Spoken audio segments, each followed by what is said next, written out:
Well, good morning, everyone. Welcome to this first installment of Securing Tomorrow, as the series is called. I was so eager to see Deputy Secretary of Work this morning that I took the red-eye flight from San Francisco last night. So Secretary of Work's answers are going to be a lot better than your moderator's questions. Let me briefly introduce him. Secretary of Work has been serving as the #2 official in the Pentagon since 2014. Since before that, he was Chief Executive Officer of the Center for New American Security. At the end, so if you'd like to send a question electronically, the hashtag is Securing Tomorrow, and please send them. Secretary of Work, this is on the record, our conversation. And I want to begin with some things that are in the news, go to some more technical defense issues in a minute, but I'd like to start with what Secretary Ash Carter said. Secretary Carter used harder language than I've heard from anybody in the administration. We must and we will deal ISIL a lasting defeat in his comments. And I'd like to ask you to unpack that and talk about what that means, and specifically, because you think so much about technology, ask you how technology and our special insights and asymmetries in technology can help with this fight. For example, intelligence professionals sometimes say that we could use machine learning, these very rapid advances, to understand the information that's there and identify better who the terrorists are, who they're recruiting, where they might be. Talk about that. How are we going to lasting defeat this adversary, and how can we use technology to do it? Well, first, for the record, I spent all night worrying about what David was going to ask me, so I didn't get any sleep either. Right now, without question, the momentum against ISIS is more than at any other time in our campaign. Now, whenever you fight against an adversary like ISIS, by, with, and through partners, which has been our strategy from the very beginning, things will not go as fast as a normal campaign in which U.S. forces are driving forward on the battlefield. It takes time to marshal those partners, it takes time to give them what they need, and it takes time for them to start being effective against ISIS. And I will tell you right now, they are under tremendous pressure, both financially. We are gradually shrinking what Secretary Carter calls the parent tumor in Iraq and Syria. And so we are very, very focused on really going after the parent tumor, and we are becoming more and more focused on the metastases across. So we're more confident than ever that militarily ISIS is on its way to a defeat on the battlefield. But to have a lasting defeat against ISIS, there's going to have to be political accommodations which still have yet to be revealed. Now, yesterday, General Joe Dunford, who's our chairman of the Joint Chiefs of Staff, gave a speech, and he said, I relearned something that I've known all my life, but the thing that really is going to win this fight is intelligence, deep intelligence, understanding the networks, understanding who the financiers are, understanding who the operational planners are, understanding where they're making bombs, understand where they're making plots. And you mentioned deep learning machines, and without question, we are absolutely certain that the use of deep learning machines is going to allow us to have a better understanding of ISIS as a network and better understanding of how we can target it precisely and lead to its defeat. I just saw, for example, one of the companies in Silicon Valley which is working on deep learning machines, which can suck down an enormous amount of data from Twitter, Instagram, whatever. They were able to show the MH17 shoot down in real time. I mean, they were able to, they had a Twitter shot of the airplane taking off. They had another Twitter shot or Instagram shot, whatever, of a Russian, dating myself, a Russian surface-to-air missile vehicle with a serial number on it. Then they had a picture that was taken of a contrail being shot in the area that the airplane was shot down. They had another picture of the exact same surface-to-air missile launcher moving out of the area, and it didn't have a missile on one of its rails. And they were able to do this totally with open open source information, but only the machine would have been able to go through those millions and millions and hundreds and thousands of pictures. So just as we believe learning machines are going to give us indications and warning against the little green men problem, we're absolutely confident that learning machines are going to allow us to really get after ISIS as a network and deal them a lasting defeat. And just so this is a sophisticated audience, so people understand, you're saying that the application of these learning machines, pounding the data, interrogating the data, is going to help us identify attackers and targets in a way that has obviously been difficult for the French and the Belgians. Connections that then humans will be able to say, this is how this all works together.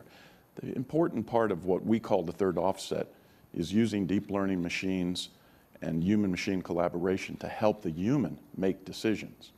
And we've had a global manhunting network that is extremely effective, that we've perfected over the last 10 to 15 years. But when you add deep learning machine and computers which are designed to help the analyst understand the connections that they're seeing, the analysts will become better. They will provide better input to the commanders. The commanders will understand the effects that they want to achieve. So we are very, very excited about the prospect of working these things in to our fight. I want to ask you about a slightly more limited technology, that of email. And I want to ask you about the private email account that your boss, Secretary Carter, it's now reported, continued to use until last December, after he'd been Secretary of Defense for effectively a year. And I want to ask first the question that's arisen in the State Department investigation. Did this cause any problems in terms of proper handling of classified information, the security issues related? Did you receive emails from the Secretary from this different server, not a DoD server? Did you go to him and say, Mr. Secretary, what about that? Just explain to us how that happened and what's important about it. Those alarms go off whenever a question like this comes up. Look, Secretary Carter used private emails. He's admitted this, and it was primarily communications between him and his personal staff. His senior military assistant at the time, Major General Ron Lewis, and his chief of staff, Eric Fanning. There was never any classified information on it. It was more like, what's going to happen on my schedule tomorrow? My government email's down. You're going to have to contact me on this account until my government email comes up. He admitted he made a mistake. He's released all of his emails, I think over 1,300 of them. There's absolutely no classified information. Because it was just communications between his personal staff, I was never involved. He never sent me any, we generally do not communicate by email. And so it was more of an administrative oversight, and he admitted his mistake, and we've released all of the emails, and we hope that it is subject is. So and I have to ask you what'll become the email question. Mr. Deputy Secretary, did you ever use your private email server in your time as Deputy Secretary of Defense? What would happen is if a friend of mine would contact me on my home email, generally what I would do is I would immediately send that email to my government server and so, to my government account. And that way my staff, I would say, look, I don't think I should either respond to this. How would I handle it? I would always go through the ethics. So generally what happens is I receive a lot of emails from friends that I've made over the years, and they'll ask me a question. And if it doesn't have anything to do with U.S. government business, I will answer. But in almost all other cases, in fact, I can't think of a case where I didn't. I would send it to my government computer. We've had in Syria since September an unusual demonstration of Russian military capabilities. And now that the Russians have announced that they're pulling, it seems, most of those military assets out, it's a good time to ask you to assess their performance. They were showing us a lot of new stuff. How smart are their smart munitions? How competent, well-constructed are their battle management networks? Just give us a sense as you do your initial assessment of what you're seeing. Well, we're still in the very early stages of analyzing all of the information that we have, but we can make some basic conclusions. One, they are very good at being able to apply operational fires. By that, cruise missiles, bombers over long distances. This hasn't been demonstrated by them before in a theater of operations. They've made a lot of demonstration flights, but for the first time, they're actually coordinating time-on-target attacks with sea-launched cruise missiles, air-launched cruise missiles, and ground-launched ballistic missiles. The Russians have always been extremely good in artillery, and we see this both in Ukraine and in Syria. They're very, very good at using intelligence on the battlefield, electronic warfare, communications intercepts, etc., to pinpoint targets and then quickly put fires upon them. They're extremely good at that, extremely good. And the other thing that we have noticed is they're using a wide variety of intelligence platforms, signals intelligence, electronic intelligence, communications intercepts to target these things. And they use cyber right on what we would call the forward line of troops. They're able to get inside networks and force them off of their encryption or encrypted accounts or something and put them into networks that you can hear and be able to quickly target. So I would say that from an air operations point, they don't use we use almost all guided munitions, David, almost all. We worry about civilian casualties every single time we employ a weapon. The Russians have a different strategy. Their target is where the bomb lands. And so they don't use the discrimination that we do, and they don't use as much guided munitions as we do, and as a result, they cause a lot more civilian casualties than the coalition does. So this sounds like a more formidable adversary certainly than we saw in Georgia a decade or so ago. And that leads me into a conversation I've been looking forward to having with you about what you call the third offset strategy to deal with this enhanced Russian and Chinese threat. I should ask you first, who came up with the idea of calling it the third offset strategy? You know, that is the worst, frankly, the least exciting term for a genuinely exciting idea in a while. Did you have a lottery in the Pentagon cafeteria? And are you thinking of changing that? Well, first of all, I think I have to own up to the fact that I was the one who brought the term third offset into the Pentagon. I did it basically when I was asked to become the deputy secretary. I spent a lot of time talking with people that I really respect, and one of the first persons I went to was Bill Perry, former deputy secretary and secretary of defense, AT&L, and Paul Kaminsky. People, Andrew Marshall, people who underwent the same type of thinking in the Cold War against a great power with a lot of conventional and nuclear capability. And they were the ones who came up with the term first and second offset. So to me, the reason why I liked it is because of the term strategy. I knew I couldn't use the word transformation. That word has now been excised. Revolution's not good either. Revolution in military affairs is not a good one. The reason why I like third offset is it comes down to two basic points. As a competitive strategy, we will try to approach this problem without trying to match our potential competitors tank for tank, airplane for airplane, missile for missile, person for person. We will try to offset their strengths in a way which gives us an advantage. So I like the term offset. And this is truly a competitive strategy. I mean, this is a much more dynamic strategy than we had in the Cold War. Had one single opponent.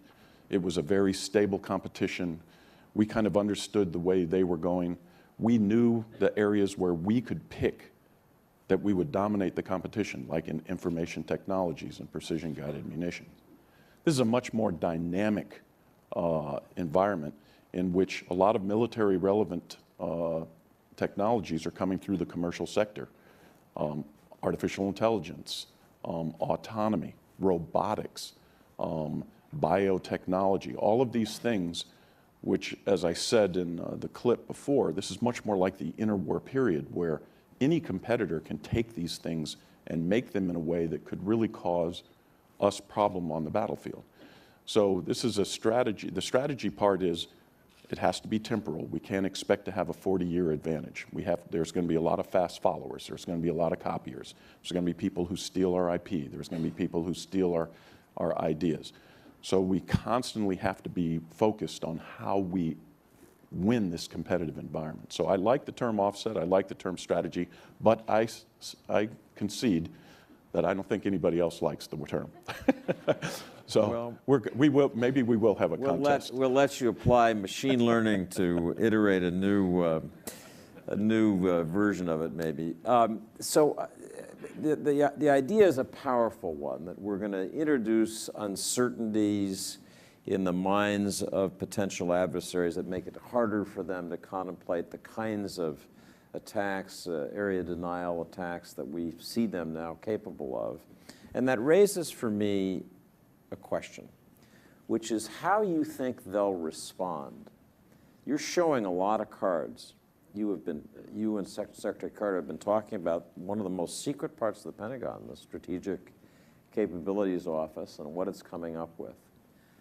As you talk about these things, intended obviously to deter, make uncertain, what will the Russians and Chinese do? And will their responses lead to greater stability because they say, oh, I better be careful about planning that attack? Or will they be risk takers, as they seem to be?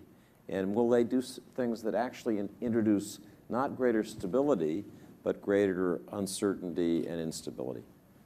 There's a lot in that question, David, so let me take it this way.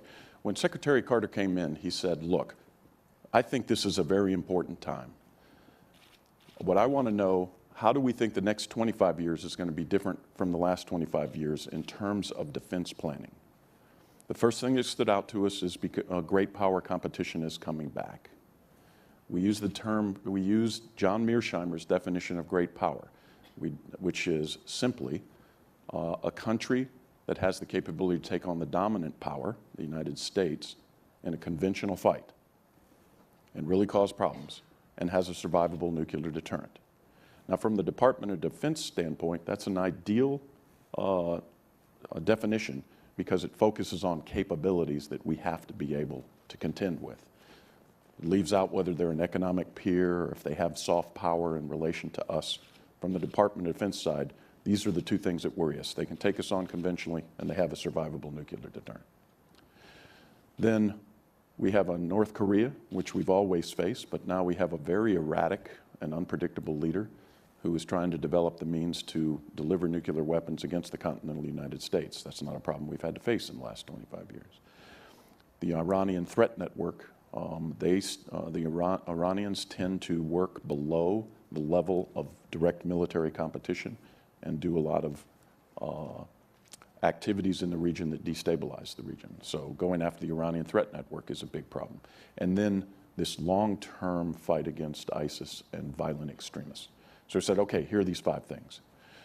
Secretary Carter said, I want the defense program to be really focused on these top-end competitors, China and Russia, not because we think we're going to go to war with them, but because the worst thing that could happen is if we did have a military collision between these great powers. And it's all about deterrence. So the offset strategy says, how can we strengthen deterrence, conventional deterrence, within the framework of where you were going, David, of comprehensive stability? How do we achieve comprehensive stability between these 3 competing great powers, which limits any incentive for preemption and makes it less likely that either of the 3 powers would choose the military instrument to go against the other? And so within the framework of comprehensive stability, which includes strategic deterrence, conventional deterrence, economic deterrence, so that we're not having major wars that economic collisions which destabilize the global system. The third offset really focuses on the conventional deterrence within this broader framework of comprehensive stability. My question, Mr. Secretary, is how will they offset our offset? In other words, are we talking about a world where, shorthand, their robot will fight our robot? Well, in a long-term competition like this, and I would argue we've got to start to work our strategic muscles a lot more than we've done over the last 25 years. In the last 25 years, the United States has had enormous freedom of action, primarily because it hasn't really had to contend with these great powers. We have to, start to work these muscles again and ask the questions exactly what you're asking.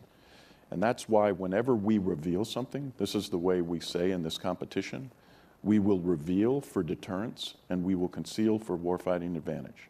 There are a lot of things in the budget that we don't talk about because we want to reserve that in case, God forbid, deterrence fails and we do have to come to a collision of arms. But we will reveal things that we hope will deter.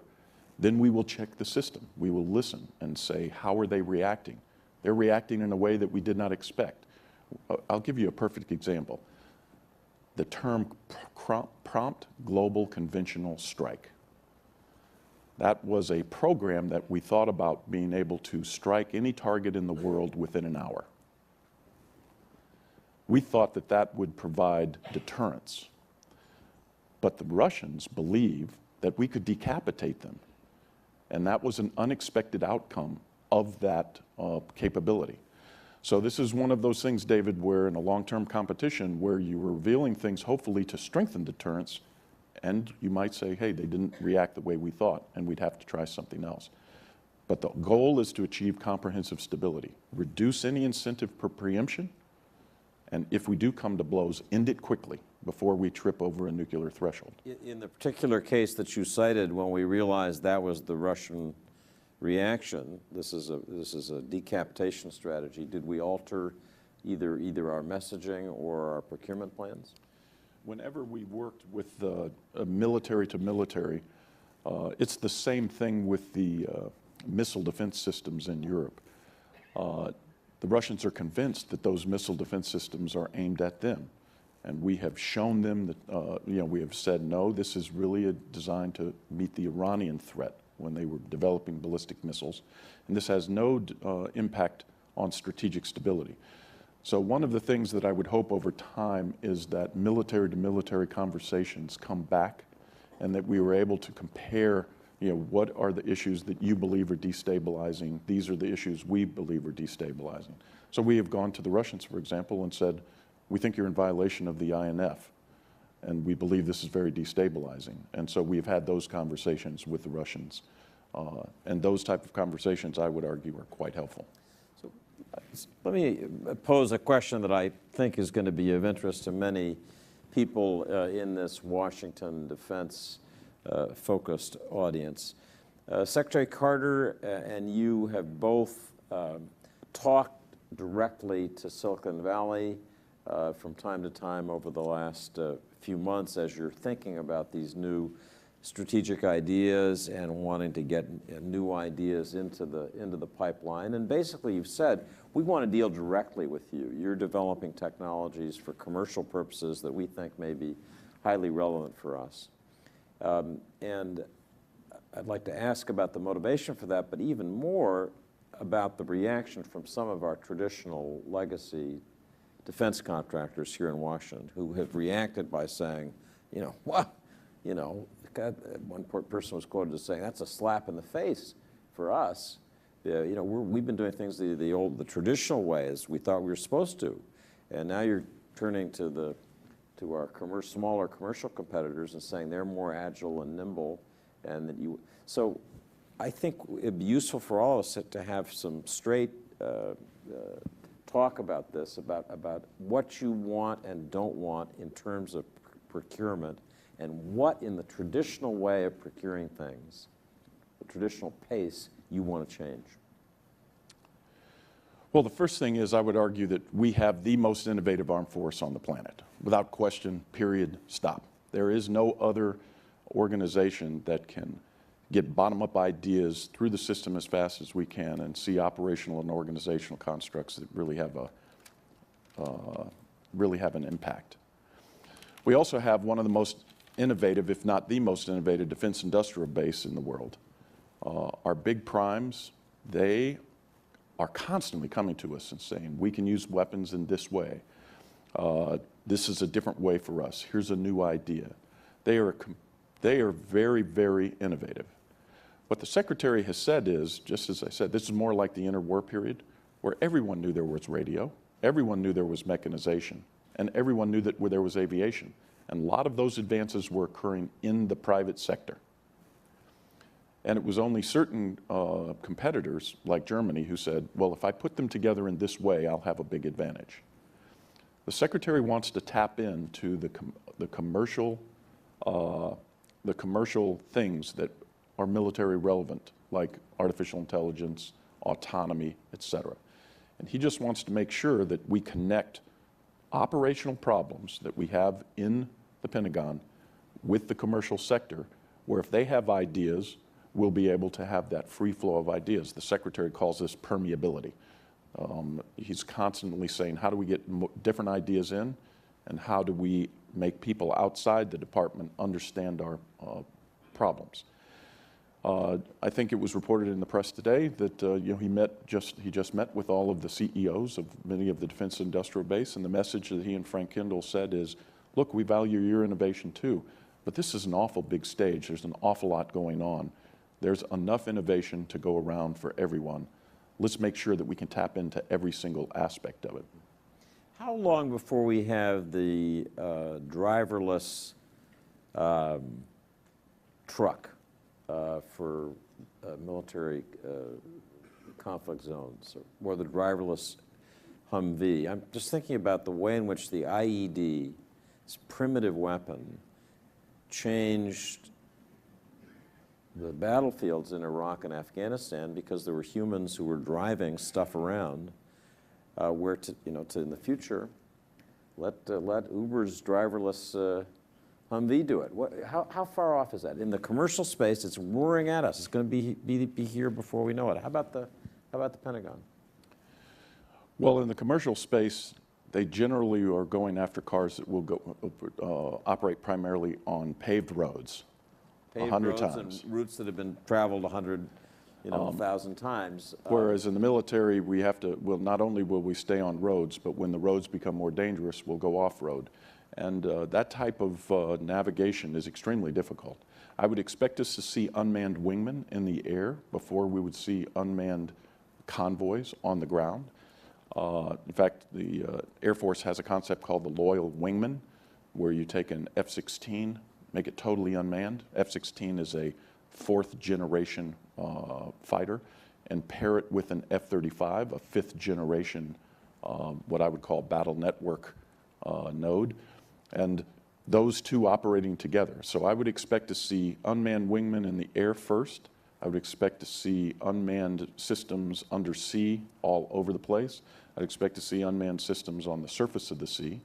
I'd expect to see unmanned systems delivering things to soldiers around the battlefield from the air. We've already demonstrated that in Afghanistan. And this is something that is inexorable. It is going to happen. I'd just like to say that when people hear autonomy, they seem, the word autonomy to us is very simple. It is nothing more than delegating the decision authority to an entity in your, what I'll call a battle network. And a battle network is nothing more than a sensor grid and a command and control and communications and information grid and an effects grid. And they're all kind of stacked together. You're finding out what's going on in the environment, you make a decision on what effects you want to achieve, and then you have a way to do that.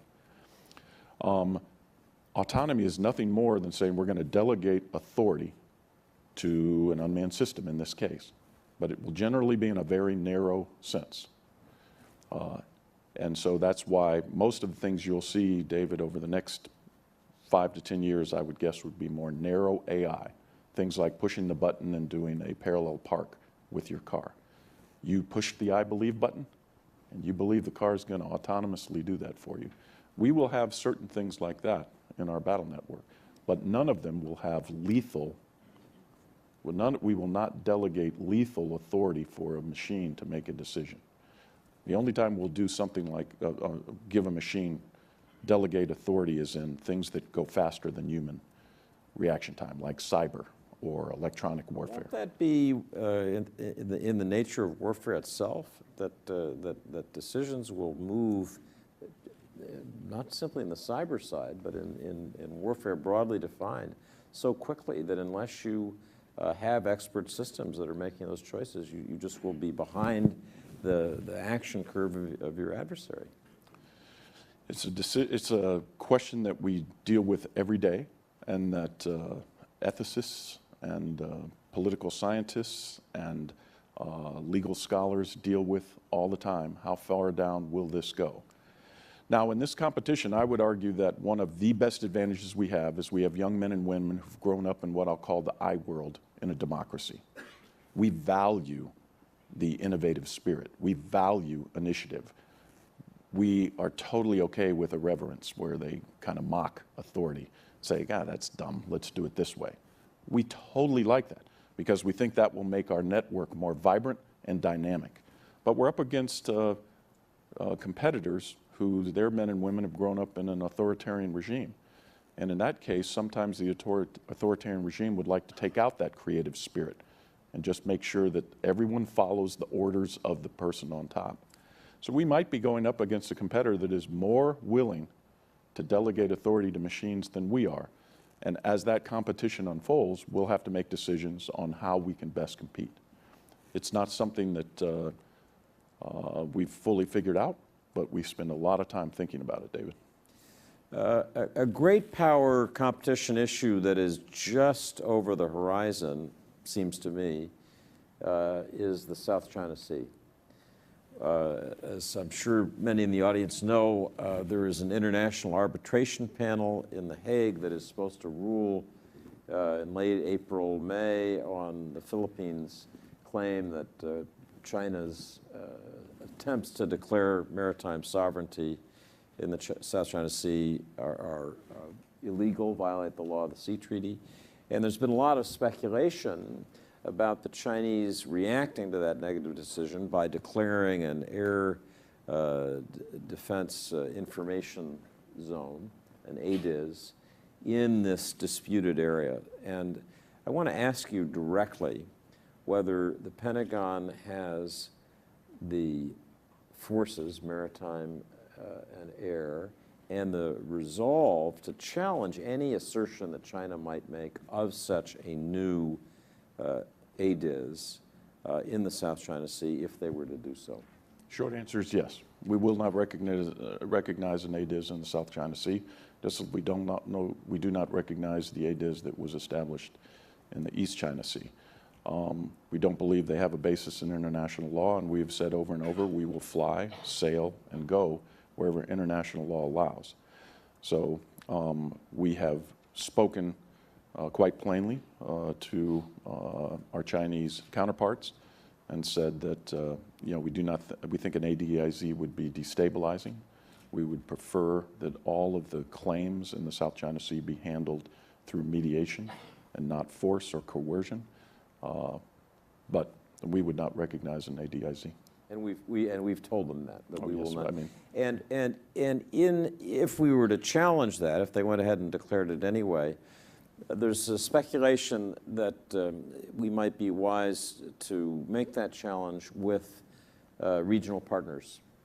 Australia would be an obvious example.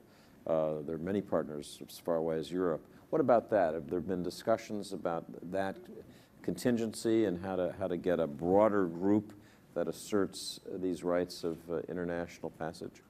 well, the one thing that you can see, just as reported in the open press, all of the nations that surround the South China Sea, the other claimants, the United States doesn't take a side on any of the claims. What we say is we would like all of these adjudicated peacefully. But all of the countries have indicated publicly and privately to us that they are quite concerned about these destabilizing activities. Indonesia being the most recent country that did a démarche against China. So it has always been our strategy in each of the Shangri-La conferences to talk with our partners and allies in the region, to discuss this issue. And we believe that the majority of the countries in the region do not agree with these Chinese actions. Don't want to jump around too much, but I want to ask you about space and the way in which space systems are now part of the planning horizon for you at the Pentagon. Secretary Carter said recently, we must prepare for a conflict that extends into space. In other words, our key space systems, we have to assume that they'll be vulnerable. And the initial guidance from Secretary Carter and from you has been that we're going to try to have a strategy of denying the adversary the ability to take out our space assets by making them mobile. So I actually want to ask you to, this sounds like a little bit like Star Wars, mobile vehicles in space moving up and down and being able to attack if attacked. Is that a snapshot of the world that you're going to try to build towards so as to get this deterrent deniability built into your space systems? Well, let me just walk back, because we've been talking a lot about this competition, and just make sure that everyone understands. This is not about us planning for war against great powers.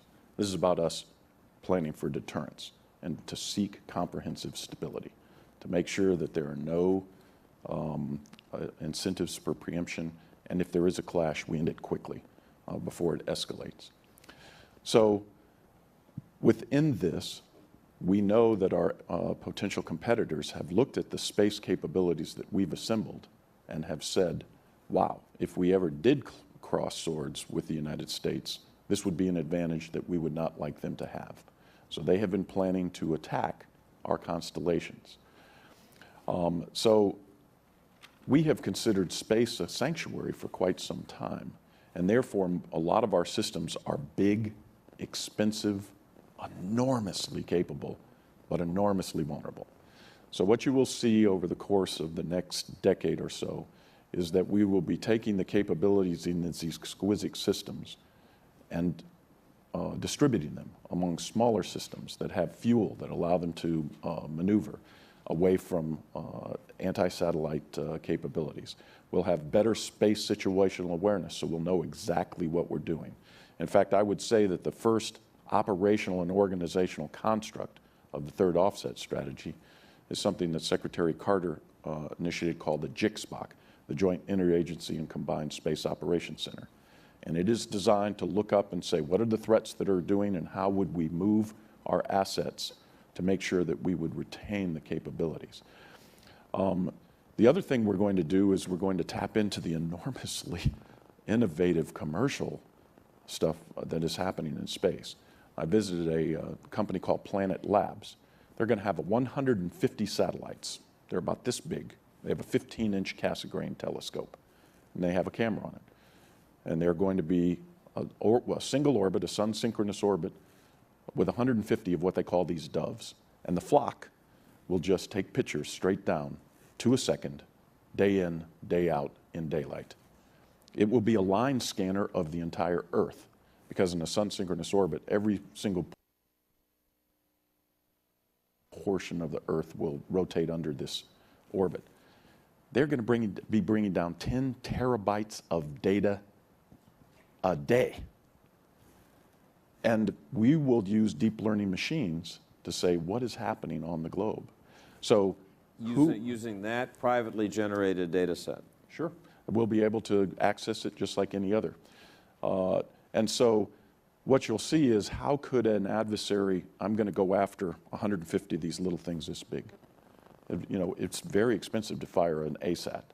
So by using a combination of commercial technologies plus disaggregating our own constellation, we're confident we're going to be able to survive any type of concerted attack and continue to provide the support that our warfighters need. You said something useful to those of us who try to puzzle out acronyms, which was giving the correct pronunciation of JICSPOC, because I've been seeing those initials in Pentagon materials. And I just would note and comment, if you want, what interested me about that is that this is going to jointly protect space assets of the Department of Defense and the intelligence community, if I'm understanding this in a genuinely joint manner. I can't remember. I mean, is that a breakthrough? Well, when Secretary Carter left as the Deputy Secretary of Defense, he thought that we had this breakthrough. But when he left, the idea kind of went away. So we've been working really hard, and I have to tell you, the intelligence community has been right with us from the beginning. This has been totally, it's the joint is all of the services, interagency is DOD with our other government partners, combined is our allies, and Spock, well, you have to have Spock in something about space. So, you're right, David. I mean, this is something we have been doing experiments with our interagency partners and saying, what would happen if this attack occurred? How would we operate in real time and reconfigure? It's been a tremendous success. We're very excited about it. I'm going to ask Lois or somebody else on the stage if there are things coming into our hashtag to just bring them up to me. I want to ask what is now an essential question in any defense discussion, which is to ask you about cyber defense. Reading through some of the materials that your office and others have been putting out, you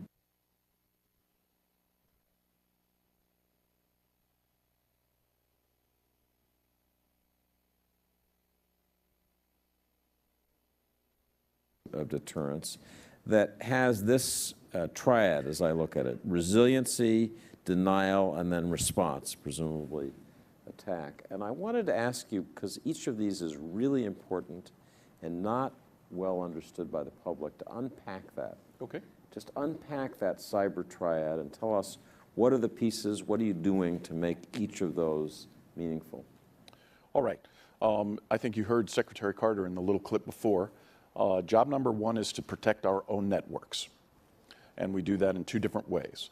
One, we make sure the network is resilient. In other words, that if a cyber attack comes in, we can stop the cyber attack, keep it from going laterally or vertically or horizontally within the network, and quickly deny an adversary the benefits of conducting an attack on the networks. The second thing, so resilience to denial is stop the attack and make sure that our networks continue to function. And then retaliation would be, as our national deterrence, or our national strategy on cyber deterrence.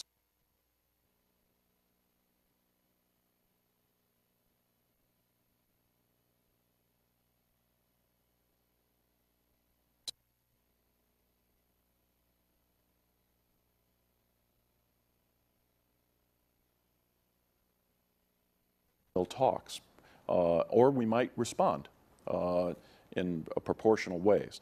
So it's the combination of convincing our adversaries that they will not get the benefits. We will deny them the benefits of attacking the networks.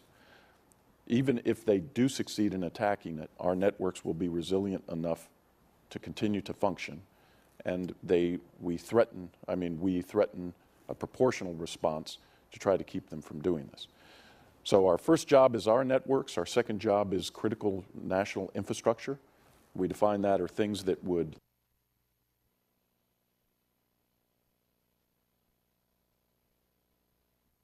So we're responsible for helping, along with the Department of Homeland Security, protecting that critical infrastructure. And then the third thing is we provide options to the president in case of we need to respond. So we have a multi-layered strategy on cyber, but as I like what Jim Clapper, the Director of National Intelligence, says, right now cyber is the Wild West. There is stuff going on every day, different types of attacks, and hopefully what we'll be able to move towards are more international norms, which is what we have been trying to argue for, and then strengthen our deterrent posture over time.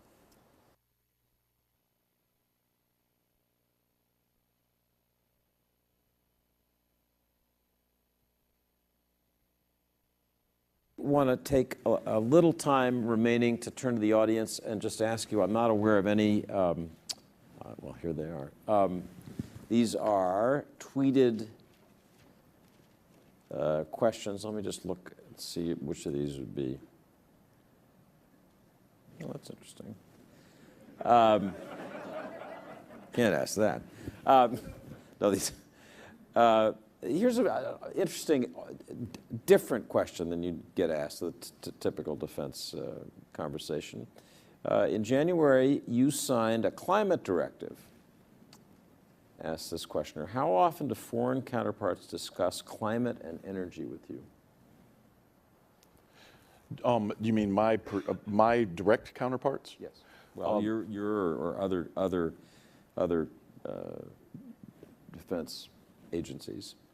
Well, part of the things that President Obama has been talking about are 21st century threats that are different than those that we faced in the past. Cyber is one of them for certain, and the other one are the national security implications of climate change.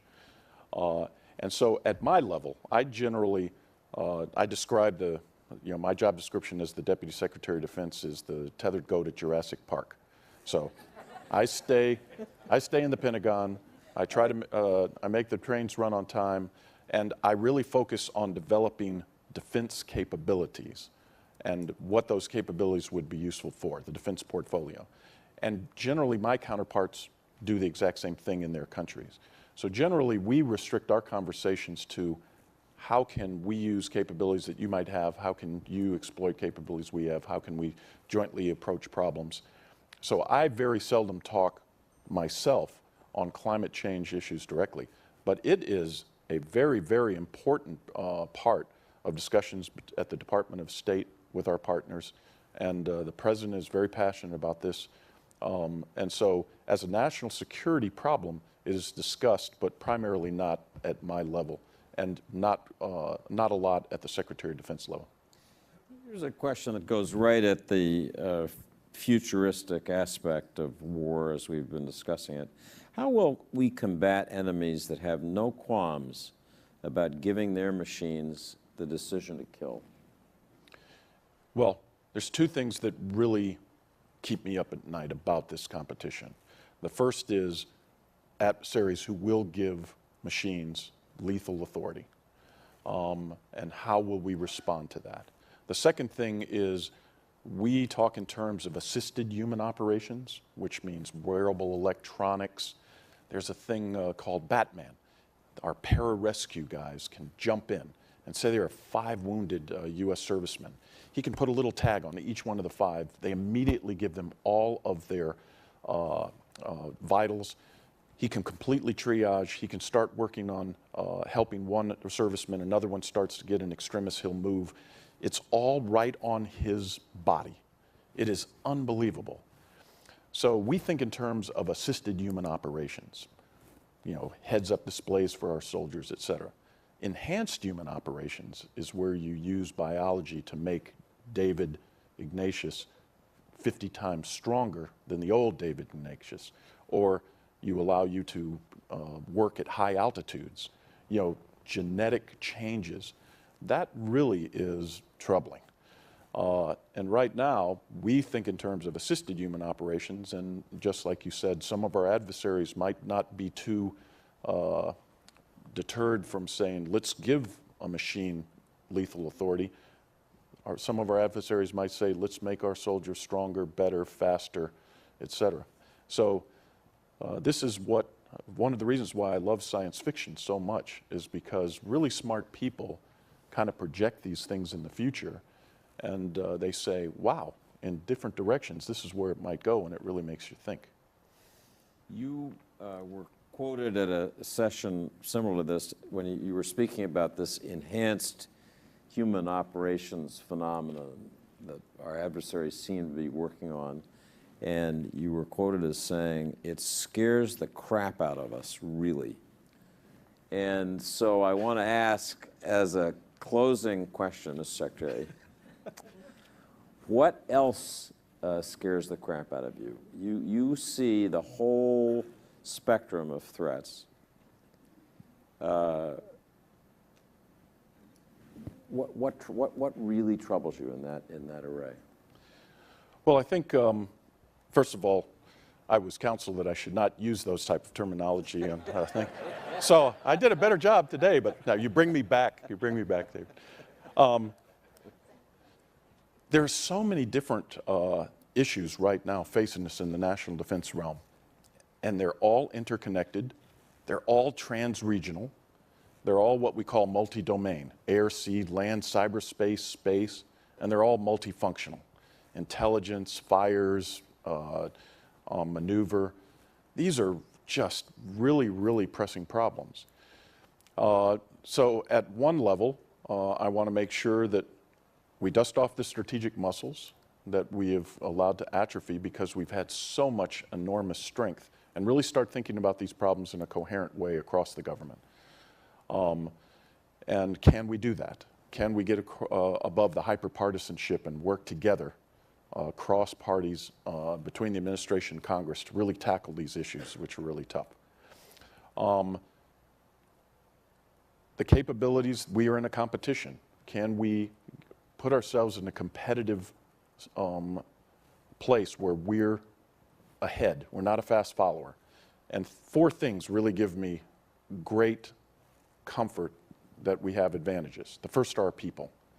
I mean, I got to tell you, I was a young second lieutenant in Okinawa in 1975, and any comparison between the force of then and the force of now is just unbelievable. Our people are endlessly innovative. They're terrific. So they're a big advantage that we can call upon. The second is our advanced level of jointness. We've gone through Goldwater-Nichols. Our entire force now is born joint. And the level of jointness, our competitors, our strategic competitors, are trying to duplicate that, and they've got a long way to go. The second thing is our proven ability to do systems of systems at an operational level, which means theater level, and be able to operate jointly with our people to really achieve effects. And the last one are our allies. We have just a lot of allies who are quite capable in their own way. So I have great optimism that we can tackle these problems, but we're going to have to put our attention to them and really get after them. And the thing I worry about most is the hyperpartisanship that we see, and can we as a nation really focus in on these together? And if we do, I'm very confident we'll make it. Well, that's a good point to close on. I think of the richness of the ideas you've discussed, and you and Secretary Carter have a 10-month horizon. And so we can only hope that the people who come after are as thoughtful as you are about these challenges. So let me turn this back to Lois Romano. Thank everyone in the audience for coming. I hope you enjoyed this as much as I did.